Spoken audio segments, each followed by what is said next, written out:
చిట్టి మెంతం కూరతో పెసరపప్పు కర్రీ ఎలా చేసుకోవాలో ఈ వీడియోలో చూద్దామండి. అందుకోసం ముందుగా ఒక కడాయి తీసుకొని అందులో ఆయిల్ వేసుకొని ఆయిల్ కాగాక జీలకర్ర ఆవాలు వేసుకోవాలి. జీలకర్ర ఆవాలు కొంచెం ఫ్రై అవ్వగానే అందులోనే ఎండుమిర్చి వేసుకొని అది కొంచెం ఫ్రై అయ్యాక ఆనియన్స్ వేసుకోవాలి. ఆనియన్స్ వేసుకున్నాక ఆనియన్స్ కొంచెం కలర్ మారాక అందులో కరివేపాకు వేసుకొని ఒకసారి కలిపేసుకొని చిట్టి మెంతం కూర ఉంటుంది కదా, అది బాగా వాష్ చేసుకొని కట్ చేసుకొని పెట్టుకోవాలి.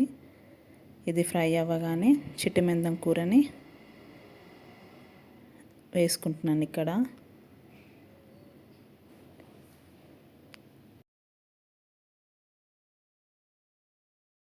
ఒక 5 to 10 minutes వరకు వేయించుకోవాలి, లేదంటే చేదు వచ్చేస్తుంది కూర. అది బాగా ఫ్రై అవ్వాలి ఒక 5 to 10 minutes వరకు.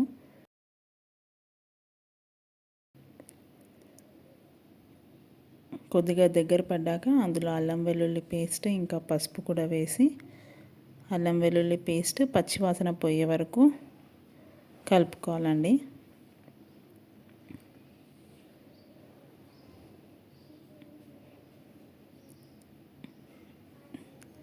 బాగా కలుపుకున్నాక తర్వాత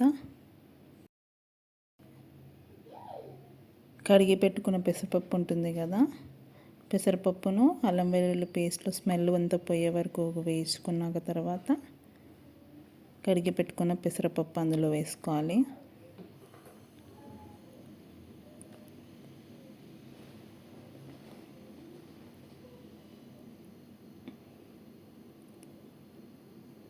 పెసరపప్పు వేసుకున్నాక కొంచెంసేపు అట్లానే కలిపేసుకోవాలి. స్టవ్ మీద కొంచెం హై ఫ్లేమ్లో కలిపేసుకుంటే పప్పు అనేది కొంచెం పొడి పొడిలాగా వస్తుంది. కొంచెం హై ఫ్లేమ్లో దీన్ని కొంచెంసేపు ఫ్రై చేసుకోవాలి. ఫ్రై చేసుకున్న తర్వాత ఇందులోనే కారం ఇంకా ఉప్పు వేసుకోవాలి.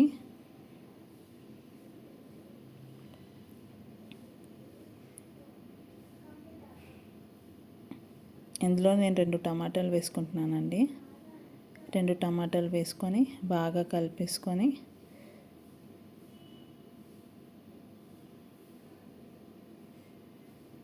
టమాటాలు ఉడికే వరకు కొద్దిసేపు మూత పెట్టుకొని ఉడికించుకోవాలి, టమాటాలు సాఫ్ట్ అయ్యే వరకు.